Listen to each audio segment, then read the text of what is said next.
সূচনা পর্ব। আসবো ফিরে আবারও। লিখেছেন সুরভি আক্তার। ভাইয়া, কি করছেন? আমি আপনাকে কেন বিয়ে করব? ছেড়ে দিন আমায়। আমি কবুল বলবো না। বিয়ে করব না আমি। আপনার তো ইভা আপুর সাথে বিয়ে হবে। আপু সেজেছিল আপনার জন্য। আপনি এখানে কি করছেন? প্লিজ ছেড়ে দিন আমায়। আমি বাড়ি যাব। কম্পিত এক ষোড়শী কন্যার গলা। নিজেকে ছাড়াতে ছটফট করছে সেই ষোড়শী কন্যা। তবুও ছাড়াতে পারছে না নিজেকে। মেয়েটার নরম হাত দুটো শক্ত করে চেয়ারের হাতলের সাথে এঁটে বেঁধে রাখা। পা দুটো একইভাবে চেয়ারের পায়ের সাথে শক্ত করে বাঁধা। ভয়ের তোপে বিন্দু বিন্দু ঘাম চিকচিক করছে মেয়েটার দুধে আলতা মুখোশটি। নাকের ডগায় বিন্দু ঘাম জমেছে। লালচে বর্ণ ধারণ করেছে নাকের ডগার সাথে সাথে নেত্রপল্লব। ভয়ে বুক দুরু দুরু মেয়েটার। এতক্ষণ ভয় লাগেনি, এখন সব রাজ্যের ভয় ঘিরে ধরেছে ছোট্ট হৃদয়ে। সামনে চেয়ারে সামনের দিকে ঝুঁকে বসে আছে 23 বছর বয়সী রুদ্ভিক কবির রুদ্র। কাবির পরিবারের ছোট ছেলে, রকচটা স্বভাবের বেপরোয়া, ছন্ন ছাড়া বদমেজাজি। রুখো একটা ছেলে, যার কাছে কারোর পরোয়া নেই। সে এই মেয়েটার আর কি পরোয়া করবে? হাতে উইস্কির বোতল ওর।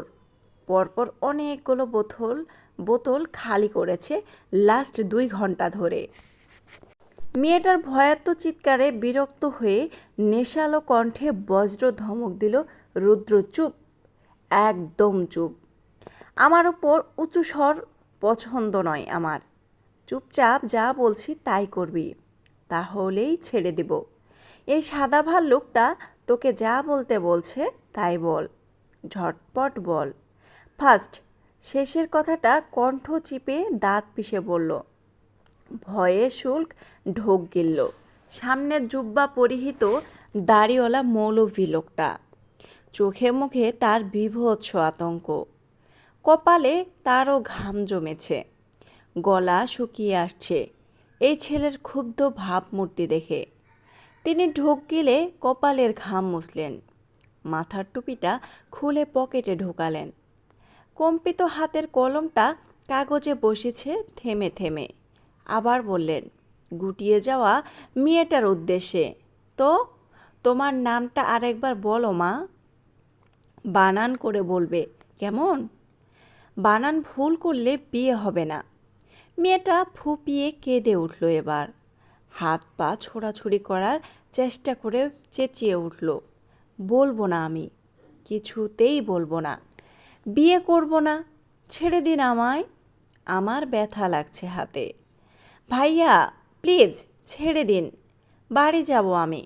আমার দাদুমণি হাতের উইস্কির বোতলটা নোংরা ধুলোবালি জমা মেঝেতে ছুঁড়ে মারল রুদ্র। মুহূর্তেই চূর্ণ বিচূর্ণ হয়ে চারদিকে ছড়িয়ে পড়ল কাচের টুকরো। চমকে ছিটিয়ে গেল মেয়েটা। শ্বাস আটকে নিয়ে চুপ হয়ে গেল ধক করে। রুদ্র হুঙ্কার ছাড়ল, শাট আপ রাবিশ। যদি আর একবার এসব ফ্যাচ ফ্যাচ করিস না, তাহলে মুখ ভেঙে দেব তোর। তোকে তুলে এনেছি আমি এত সহজে ছাড়ার জন্য নয়। আগে আমার কাজ হবে, তারপর ছাড়বো তোকে। তোকে ছাড়বো তবে কাবির পরিবারে নিয়ে গিয়ে। বউ হবি তুই কাবির পরিবারের। রুদ্ভিক কাবির রুদ্রের বউ, বুঝলি? কাবির পরিবারের বেপরোয়া ছেলের বউ হবি তুই। এই বেপরোয়া ছেলেকে নাকি কেউ বিয়ে করবে না বলেছে আমার বাপ। তাই তো ওই রাস্কেলটা ভেগেছে, বাস্টার্ড গার্ল। ওকে তো পরে দেখে নেব, ছাড়বো না আমি ওকে। আর এখন তোকে ছাড়বো না। চুপচাপ বল, বল নাম কি তোর? মেয়েটা চুপসে গেছে, কান্না চেপে রাখতে না পেরে ফিকড়ে উঠল ঠোঁট ভেঙে। মৌলভী লোকটা ফের ভয়ে ভয়ে নরম কণ্ঠে শুধালেন, বলো মা, নামটা বলো, নয়তো তোমার সাথে সাথে এই ছেলে আমাকেও ছাড়বে না। ভয়ার্ত মেয়েটা ঠোঁট উল্টে ছলছল চোখে তাকায়। মৌলভী লোকটার চোখেও অসহায়ত্ব। তাকে তুলে আনা হয়েছে এখানে, ভয় দেখিয়ে জোরপূর্বক এখানে বিয়ের ব্যবস্থা করতে বলা হয়েছে। রুদ্রের দুই বন্ধু রোহান আর সৌভিক রুদ্রের কথায় এনাকে এখানে তুলে এনেছে।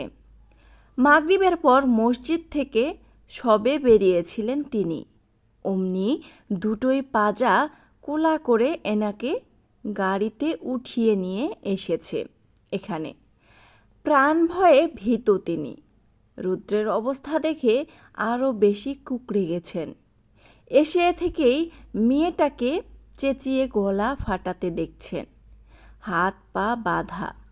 ছোট্ট মেয়েটাকে দেখেই বয়স আন্দাজ করা যায়। ফুটফুটে সুন্দর চেহারার গড়ন, যে গড়নে আতঙ্ক স্পষ্ট। মায়া লাগে মৌলভী লোকটার, কিন্তু তার হাত বাঁধা উজ্জ বাঁধনে, কিচ্ছুই করার নেই। রুদ্রের ক্ষিপ্ত অবস্থা দেখে গলা শুকিয়ে আসছে। নেশার ঘোরে টলছে রুদ্র, চোখ বিভৎস লাল, ভেজা বোধ হয়, চোয়াল শক্ত, মাত্রাতিরিক্ত। শ্যামলা চেহারা আরও বেশি তামাটে হয়ে গেছে। ক্ষোভের দরুন ফুলে উঠেছে কপালের শিরা উপশিরা।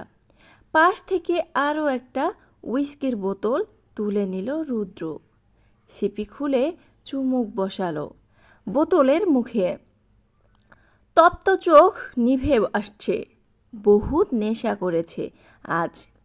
বেহিসেবি অ্যালকোহল পেটে পড়লে নেশা হওয়ারই কথা। বর বেশ রুদ্রের শরীরে। আজ তার বিয়ে ছিল।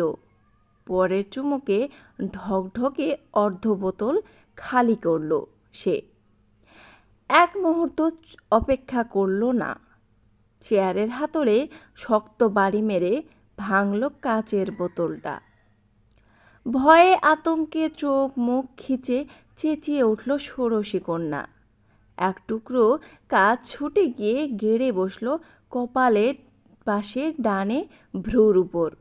নিমিষেই ফিনকি দিয়ে রক্ত গলিয়ে বেরোলো। আহ! সূচক আর্তনাদে বাধা, হাত পা খিচে কুকিয়ে উঠল মেয়েটা। রুদ্র ভ্রুক্ষেপ দেখালো না। তেড়ে গিয়ে ভাঙ্গা কাচের বোতলটা চেপে ধরল মৌলভী লোকটার গলার নিকটে। অন্য হাতে ঘাড় চেপে ধরল লোকটার। তরতর করে কেঁপে উঠলেন লোকটা। দাঁত খিচে হুঙ্কার ছাড়ল রুদ্র, এই নাম বল, কি নাম তোর? যদি না বলিস তাহলে এই বুড়োটাকে মেরে দেব আমি, আর তারপর তোকে। যদি কাজে না আসিস তাহলে রেখে কি করব তোকে? আর এই উইটনেস, একে রেখেই বা কি করব? রোহান কিল হিম, লোকটাকে ছুঁড়ে মারল রুদ্র। অতঃপর মাথা চেপে ধরল নিজের। ভয়ে আতঙ্কে ছোট্ট মেয়েটা ডুকরে কেঁদে উঠল ব্যথা নিয়ে। না, কিচ্ছু করবেন না ওনার। আমি নাম বলছি, যা বলবেন তাই করছি, তবুও ছেড়ে দিন। ফিচেল হাসল রুদ্র। মৌলভী লোকটাকে সৌভিক তুলে বসালো। বড় বড় শ্বাস ফেললেন লোকটা। মেয়েটা থামল, কেঁপে কেঁপে বলল, এরপরে আমাকে ছেড়ে দিবেন তো? বাড়ি যাব আমি। রুদ্রের শরীর দুলে ওঠে। দেব। আশ্বাস পেয়ে মেয়েটা মিনমিনিয়ে গলায় নাম উচ্চারণ করে, আমার নাম মেঘা। পুরো নাম বল। ইভারা তাসনিম মেঘা। মৌলভী কম্পিত হাতে কাঁপতে কাঁপতে কাগজে বিবাহপত্র লিখলেন। রুদ্র ঘাড় ডলছে বারবার। চোখ নিভে আসছে। সব তালগোল পাকিয়ে যাচ্ছে নেশার প্রভাব বিস্তার হতেই। রোহান এবার আর চোখে তাকালো সৌভিকের দিকে। রুদ্র আজ প্রচুর অ্যালকোহল খেয়েছে। ওর বারণ করতেও সাহস পায়নি। কারণ আজ এখানে যা হচ্ছে সবটার পেছনেই ওরাই দায়ী। ওদের দেওয়া তাড়নার জন্য রুদ্রের বেপরোয়া পোনা বেড়েছে আজ। এই পুচকে মেয়েকে তুলে এনে বিয়ের জন্য ফোর্স করছে রুদ্ভিক্কাবীর রুদ্র। সবটাই সৌভিক আর রোহানের দেওয়া উটকো ডেয়ারের ফল। এসব পরিস্থিতি বিগড়ে গেছে, সব সামলানো সম্ভব নয়। রুদ্রকে থামানো সম্ভব নয় এই মুহূর্তে। থামানো না গেলে এই অবধি জল গড়াতো না। ভ্রু নাচল সৌভিক।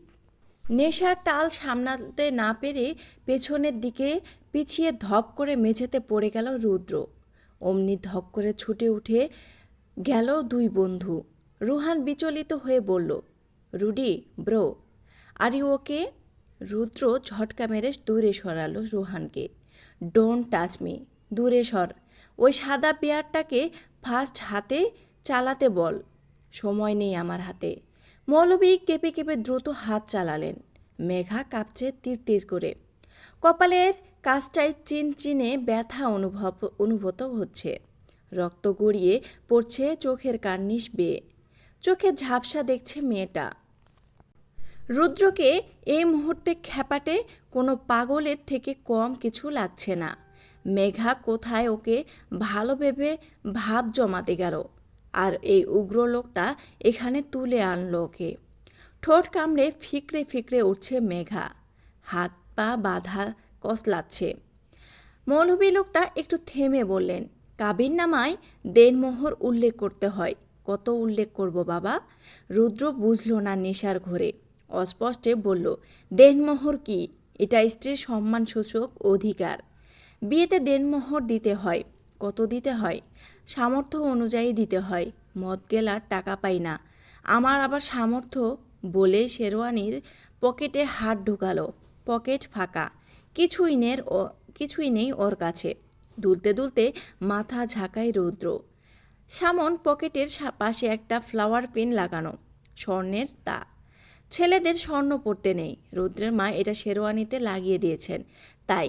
রুদ্র হেঁচকা টানে সেটা খুলল, বাড়িয়ে দিয়ে বলল, এটা দিয়ে দিন। শেষমেশ দুজনের সাক্ষ্য নিয়ে কাগজে কলমে কাবিননামায় বিয়ের স্বাক্ষরিত হলো। দুটো সাইন হওয়ার পর মৌলভী লোকটা প্রাণ ভয়ে পালালেন সবটা শেষ করে। রুদ্র ইশারা করতে মেঘার হাতের বাঁধন খুলে দিল সৌভিক। অমনি প্রাণ ফিরে পেল মেঘা। উঠে দাঁড়ালো। রুদ্রকে নিজের দিকে টলতে টলতে এগোতে দেখে কয়েক কদম পেছালো মেয়েটা। ছাড়া পেয়েছে এবার। কয়েক ধাপ পেছিয়ে পথ ফাঁকা পেয়ে দ্রুত পিছু ফিরে ছুটতে উদ্যত হলো ষোড়শী কন্যা।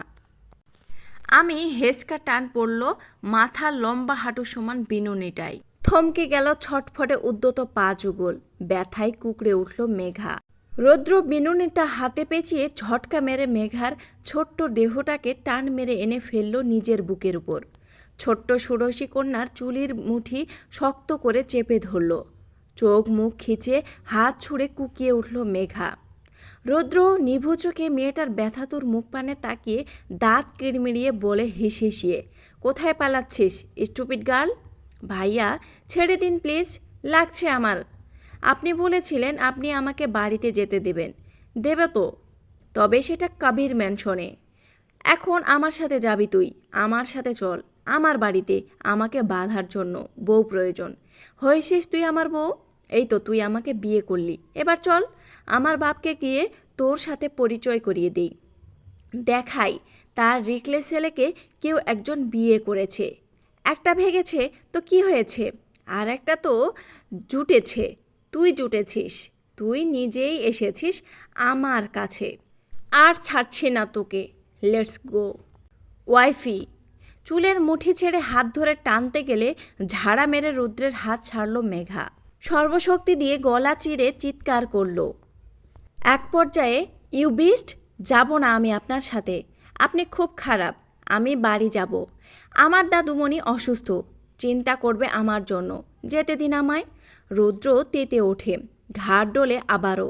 ঘাড় ঝুঁকিয়ে এবার চেপে ধরে মেয়েটার নরম চোয়াল। রিজেকশন আমাকে? I hate it. I hate rejection. চোয়াল ছাড়তেই মেঘা কিড়মিড়িয়ে ওঠে ক্ষোভের বশে। এতক্ষণে তৈরি করে জমানো ভয় এক ঝটকায় উপড়ে ফেলে খিচে ফেলে চোখ মুখ ঝাপসা চোখে জ্বলন্ত আগুনের ঝিলিক বয়ে যায়। রুদ্রের লম্বাটে চেহারার তুলনায় ওর ছোট্ট চেহারাখানা নগণ্য। মেঘা শূন্য মস্তিষ্কে দু হাতে শেরওয়ানির কলার টেনে ধরল রুদ্রের। বৃদ্ধা আঙুলে ভর করে শরীর উঁচিয়ে আকস্মিক দাঁত চেপে ধরল রুদ্রের গলার নিকট। দাঁত বসিয়ে সর্বশক্তি নিয়োগ দিল সেখানটায়। নেশায় টাল রুদ্র চোখ খিঁচল। কপালের শিরা উপশিরা ফুলে উঠল দপ করে। রোহান আর সৌভিক ছুটে আসতে গেলে হাত উঁচিয়ে বাধা দিল রুদ্র। নিজে কিড়মিড়িয়ে ঝাটকা মেরে ছিটকে ফেলল মেয়েটাকে। দু কদম পেছাতেই সৌভিক সামলে নিল মেঘাকে। রুদ্র গলায় হাত বসায়। চিনচিন করে ওঠে গন্ধদেশ।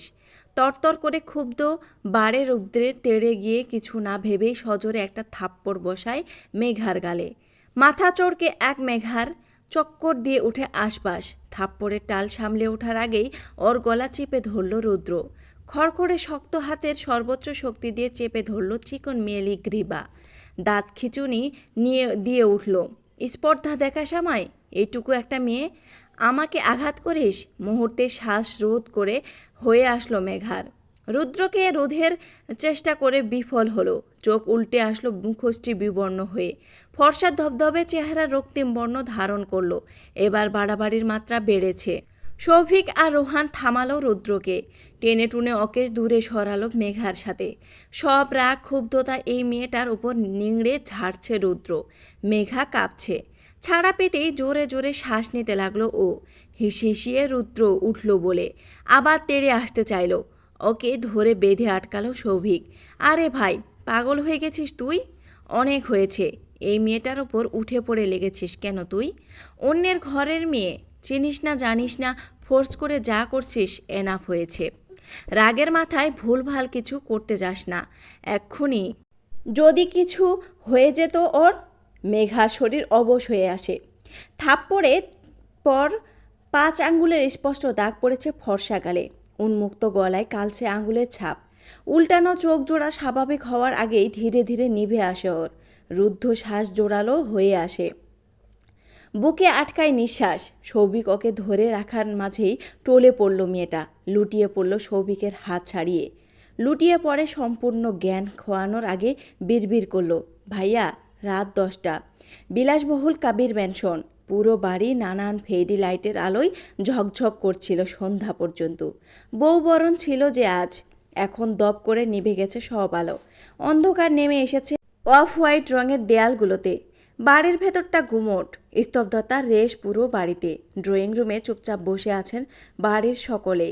তুফাইল কবির, তৌসিফ কবির, 2 ভাই পাশাপাশি মুখ ভার করে বসে। মুখ বিভৎস নিরেট উভয়ের। ক্ষুব্ধতা স্পষ্ট তুফাইল কবিরের চেহারায়। মাথায় আগুন জ্বলছে এখনও। রুবিনা কবির জড়সড় হয়ে দাঁড়িয়ে আছেন স্বামীর পেছনে। মুখ খোলার মতো ক্ষীণ সাহসটুকুও কুলাচ্ছে না ভদ্রমহিলার। তোফায়েল কবির বরাবর গম্ভীর, তপ্ত মেজাজি। রাগেন না তেমন, তবে রেগে গেলে সহজে দমেন না। সিঁড়ির নিচে বড় একটা লাগেজ। রুবিনা কবির সেটার দিকে এক পলক তাকালেন। দৃষ্টি ফিরিয়ে সাহস জুগিয়ে নিভু স্বরে বললেন, মুখ খুললেন। ধৈর্য হারিয়ে শুনুন না, দেখুন, একটু মাথা ঠান্ডা করুন। এভাবে রাগের মাথায় সিদ্ধান্ত নেবেন না। শান্ত হন আগে। ছেলেটার খোঁজ নিন একটু। রাগের মাথায় ও নিজেও বেরিয়ে গেছে। যদি ভুলভাল কিছু, চুপ করো। কচি খোকা নয় তোমার ছেলে। ভুলভাল করার মতো কি করবে পেট পুরে নেশা করা ছাড়া? আর তুমি শান্ত হতে বলছো আমায়? শান্ত হব? আর কত? অনেক হয়েছে, অনেক সহ্য করেছি। বেপরোয়া ছেলের বেপরোয়াপনা। আমাদের স্ট্যাটাস, মান সম্মান সব খোয়া গেছে তোমার ওই ছেলের জন্য। যেটুকু বাকি ছিল আজ সেটুকুও জলে ভাসিয়ে দিয়েছে ও ছেলে। বাড়িতে তো আর 2টো ছেলে আছে, তারা তো ওর বড়। তারা তো অমন হয়নি। ও কেন বেপথে বাড়ালো? আজ সব কিছু লিমিট ক্রস করে গেছে। আজ আর ছাড় পাবে না ও।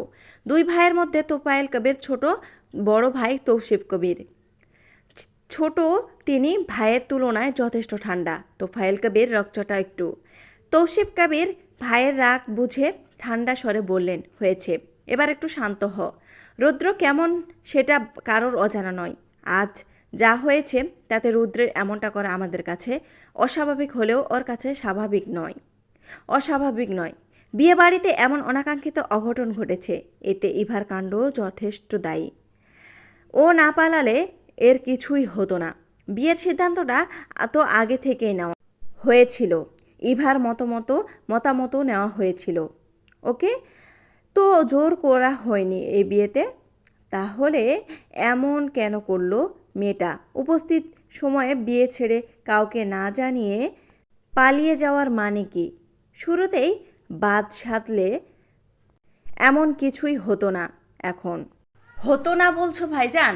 তখন শুরুতে বাদ সাধলে আরও বেশি অঘটন ঘটিয়ে বসতো ওই ছেলে। না জানি তখন কি করতো। বিয়ের সিদ্ধান্ত নেওয়া হয়েছিল কার জন্য? ওর জন্যই তো। ও নিজেই তো পাগল হয়ে গেছিল ইভাকে বিয়ে করতে। ভাইয়ের ক্ষুব্ধ মুখশ্রী থেকে চোখ সরিয়ে রুবিনা কাবিরের দিকে তাকালেন তৌসিফ কাবির। শান্ত স্বরে প্রশ্ন করলেন, আদ্র কোথায়? ঘরে। ওকে ডাকো, রৌদ্রের একটা খোঁজ নিতে বলো এখন। তার কথার মাঝে সদর দরজার দিকে আগমন ঘটল এবারে ছোট ছেলে রুদ্ভিক কবির রৌদ্র। নেশাগ্রস্ত অবস্থায় এলোমেলো পায়ে টলতে টলতে ভেতরে ঢুকলো শুয়ে। সাথে সৌভিক আর রোহান। সৌভিকের কোলে জ্ঞানহীন একখানা রমণী। ড্রয়িং রুমে সবাই চকিতে তাকালো দরজার দিকে। রুদ্র ভেতরে পা রেখেই চেঁচিয়ে ডাকলো নেশার টালে, তোফায়েল কবির কোথায় আপনি? দেখে যান। এসেছি আমি। এসেছে আপনার বেপরোয়া ছেলে, দেখে যান। সে একা আসেনি, বউ নিয়ে এসেছে। রুবিনা কবির ছেলের টালমাটাল অবস্থা দেখে ছুটে গেলেন। রুদ্র, বাবা এসেছিস তুই? একই অবস্থা করেছিস নিজের? ও ও আমার আমার এই অবস্থা আজ প্রথম দেখছো নাকি? ডাকো তোমার স্বামীকে, তিনি দেখুক এসে। আমি বিয়ে করেছি, বউ এনেছি। আমাকে নাকি কেউ বিয়ে করবে না। এই দেখো, এই মেয়েটা বিয়ে করেছে আমায়। কোথায় তোমার স্বামী? বলতে বলতে তোফায়েল কবিরের দিকে চোখ ফেলল রুদ্র। হাসলো, মাকে ছাড়িয়ে 2 কদম এগিয়ে বলল, এই তো, এই দেখুন মিস্টার তোফায়েল কবির, আপনার বউমা এনেছে।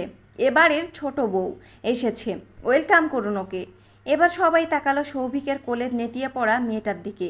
অমনি বৃহৎ হয়ে আসলো সবার চাহনি। উঠে দাঁড়ালেন 2 ভাই। তরতরে মেজাজে আরও বেশি বিগড়ে গেল তোফায়েল কবিরের। উচ্চস্বরে ধমকে উঠলেন তিনি, অসভ্য ছেলে, মদ খেয়ে মাতলামো করছো বাপের সামনে? কে এই মেয়েটা? কাকে তুলে এনেছো তুমি?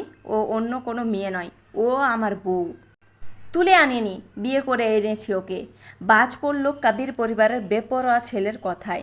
বাড়ির অন্য 2 ছেলে আদ্র আর শুভ্র নিচে নামলো সিঁড়ি বেয়ে। চমকে সৌভিকের কোলে মেয়েটার দিকে তাকালো সকলে। দাঁত খিঁচুনি দিলেন তোফায়েল কবির। হাত মুঠো করে রাগ সংবরণ করল। তৌসিফ কবির বললেন খানিক রাগ প্রকাশ করে, রুদ্র এসব কি বলছো? মাথা ঠিক আছে তোমার? নেশার ঘরে ভুলভাল বকছো। কে এই মেয়েটা? ভুলভাল বকছি না বাবাই, নেশার ঘরে নেই আমি।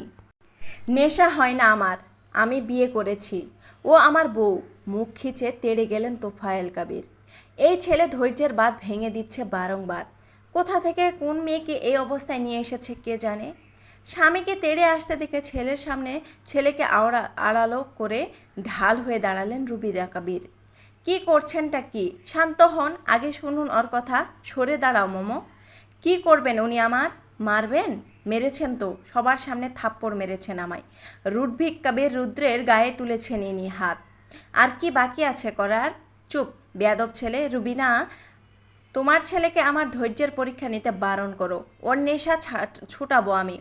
বলতে বলো, কে এই মেয়েটা? কার মেয়েকে এই অবস্থায় তুলে এনেছে ও? রুদ্র কেবলই গা দুলিয়ে হাসলো। আদ্র ঠোঁট ভিজিয়ে এগিয়ে যায়, ভাইকে টেনে ধরে নিজের দিকে। রুদ্র আর আদ্র 2 ভাই, যমজ। আদ্র পুরো নাম আদ্রিয়ান কবির আদ্র। 23 সেকেন্ডের বড় ওরা একজন আরেকজনের থেকে। এক মায়ের গর্ভে একই সাথে জন্মালেও 2 ভাই সম্পূর্ণ ভিন্ন, একে অপরের বিপরীত। আদ্র যথেষ্ট শান্ত স্বভাবের, আর রুদ্র অশান্ত নির্ভীক। চেহারাতেও বিন্দুমাত্র সাদৃশ্য ওদের। আদ্র রুদ্রকে টেনে বলল, রুডি, সিরিয়াস মোমেন্টে হেয়ালি করবি না একদম। আজ যা ঘটিয়েছিস তাতে আব্বু এমনিতে রেগে আছে। আর রাগাস না আব্বুকে, প্লিজ বি সিরিয়াস। কেউ ওর এমন অবস্থা কেন? ওকে মেরেছি, স্টুপিড একটা থাপ্পড়ে জ্ঞান হারিয়েছে। ও নাকি রুডভিট কবির রুদ্রের বউ। আহ আদ্র, তোমার ভাইকে দূরে সরাও। আমার চোখের সামনে থেকে। আমি কিন্তু আবার ওর গায়ে হাত তুলে বসবো। কন্ট্রোললেস হতে বাধ্য করো না আমায়। ওকে এক্ষুনি বেরিয়ে যেতে বলো আমার চোখের সামনে থেকে। এ বাড়িতে ওর আর কোনো জায়গা নেই। এমন উচ্ছৃঙ্খল ছেলের কোনো জায়গা নেই আমার বাড়িতে। বাপের কথায় গলা চিপে বলল রুদ্র। উচ্ছৃঙ্খল? আমি উচ্ছৃঙ্খল? এই উচ্ছৃঙ্খল ছেলেকেই তো উচ্ছৃঙ্খলে আনতে চেয়েছিলেন, বিয়ে দিয়ে দিতে চেয়েছিলেন, বউ এনে আমাকে ঘরে বাঁধতে চেয়েছিলেন। এই নিন বউ, আপনার উচ্ছৃঙ্খল ছেলের বউ। বিয়ে করেছি আমি ওকে, জোর করে বিয়ে করেছি। শুনে রাখুন, ওকে বিয়ে করেছি আমি। তোফায়েল কাবিরের সংযত হওয়ার শক্তি কমে আসে। সৌভিকের দিকে রগে রগে দৃষ্টিপাত করেন তিনি। এরাই তো এই রুক্ষ ছেলের সঙ্গের সাথী। তোফায়েল কাবিরের অমন দৃষ্টিতে ঝট করে চোখ নামায় সৌভিক। গলা ভিজিয়ে মিনমিন করে বলে প্রশ্ন করার আগেই, রুদ্র যা বলছে একদম ঠিক বলছে আঙ্কেল। ও এই মেয়েটাকে বিয়ে করেছে, ফোঁস করে উঠলেন তোফায়েল কাবির। মুহূর্তে বিলম্ব করলেন না আর। সিঁড়ির নিচ থেকে লাগেজটা নিয়ে আসলেন গট গট পায়ে। প্রথমত সেটা ছুঁড়ে মারলেন সদর দরজার বাইরে। অতপর নেশাখোর ছেলের দিকে এগিয়ে আসলেন। রুবিনা কাবির আর আদ্রকে অপেক্ষা করে কলার ধরে হিড়হিড়িয়ে টেনে নিয়ে যেতে লাগলেন রুদ্রকে। নেশার ভারে রুদ্রের শক্তি দুর্বল হয়ে এসেছে। শরীরে সার নেই বিন্দুমাত্র। কেউ বাধা প্রয়োগের আগেই ছেলেকে বাড়ির বাইরে ছুঁড়ে মারলেন তিনি। গজগজিয়ে উঠল রুদ্র। আব্বুর উপর ওপত্য হওয়ার ক্ষমতা থাকলেও সেই মানসিকতা নেই ওর। পারলে তো উদ্যত হতো। পিছিয়ে গেল হাত মুঠো করে। হুঙ্কার ছাড়লেন তুফাইল কবির। আজ থেকে এ বাড়ির দরজা পুরোপুরি বন্ধ তোমার জন্য। বেরিয়ে যাও। অমন ছেলের কোনো প্রয়োজন নেই আমার। আজ থেকে আমার একটা ছেলে আর একটা মেয়ে। দুটো সন্তানের বাবা আমি। আমার আর কোনো সন্তান নেই। আর কোনো সন্তান ছিল এটা ভুলে যাব আমি। আমার কাছে আজ থেকে মৃত তুমি। ক্ষোভের বশবর্তী হয়ে মুখে যা আসলো তাই বলে ফেললেন তিনি। রুদ্র নির্বিকার। রুবিনা কাবির মুখে হাত রেখে চেঁচিয়ে বললেন, কী সব বলছেন আপনি? চুপ করো তুমি। আমাকে রুখতে আসবে না আজ কেউ। যদি আসো তাহলে আমার থেকে আরও কঠিন ডিসিশন নিতে বাধ্য হব আমি। হয় আজ এই বদমাইশ ছেলে এ বাড়ি থেকে বেরোবে, নয়তো আমি। বলেই গজগজ করে সিঁড়ি বেয়ে উপরে উঠলেন তিনি। আর কাউকে কিছু বলার সুযোগ দিলেন না। উনি রেগে আছেন। রাগ কমলে সবটা ভুলে যাবেন। তৌসিফ কাবির শান্ত মস্তিষ্কে ধীর শ্বাস ফেললেন। বললেন, রুদ্র ভেতরে এসো। রুদ্র শুনল না, ঝাড়া কণ্ঠে বলল, সৌভিক ওই ডাস্টবিনটাকে ছুঁড়ে মার এদের মুখে। ওরা থাকুক ওদের ছেলের বউকে নিয়ে। ছেলে নেই আর থাকবেও না। চলে যা আইন। আজ থেকে আমি মৃত সবার কাছে। এই বাড়ির ছোট ছেলে মৃত। এই বাড়িতে আর ফিরবো না আমি। সৌভিক মেঘাকে ছোপায় শোয়ালো। রুদ্রকে কেউ থামালো না আর। শুভ্র থামাতে গেলে বারণ করলেন তৌসিফ কবির। এই মুহূর্তে বাপ ছেলে দুজনে চটে আছে। রুদ্র আপাতত বাড়ির বাইরে থাকুক দুদিন। মাথা ঠান্ডা হলে আবার ফিরে আসবে আপনা আপনি। এমনিতেও মাঝে মাঝে বেশি বাড়াবাড়ি করলে নিজে থেকেই বাড়ির ফেরে না রুদ্র। সৌভিকের অ্যাপার্টমেন্টে থাকে দিনের পর দিন। ছেলে যাওয়ার মাত্রই রুবিনা কাবির মুখ চেপে কেঁদে উঠলেন। এই ছেলেটার কপালে কি আছে কেন বুঝতে চায় না ও। এখন না জানি নতুন কোনো বিপত্তি বাঁধালো। চেনা নেই জানা নেই এই মেয়েটা কি বিয়ের নামে কোনো মোড়ে এনে দাঁড় করালো এই ছেলে। সোফায় উপর মেঘার নিষ্পন্দ দেহখানা পড়ে আছে। কপালের কাছে রক্ত শুকিয়ে জমাট বেঁধেছে ইতিমধ্যে। আদ্র আর শুভ্র একে অপরের দিকে চাওয়াচাই করলো মলিন মুখে। শাহিনা কবির চুপ ছিলেন এতক্ষণ। এসব দেখে অভ্যস্ত এ বাড়ির সবাই। তবে আজ ঝামেলা বেড়েছে। তিনি বিচলিত হয়ে ছুটে গেলেন মেঘার দিকে। মেয়েটার উপর কেউই ধ্যান দিচ্ছেন না। মেয়েটার মুখোশটি দেখে তড়কান শাহিনা কবির। গালে স্পষ্ট 5 আঙ্গুলের দাগ। কপাল কেটে রক্ত জমাট বেঁধেছে। কে এই মেয়ে? কি তার পরিচয়?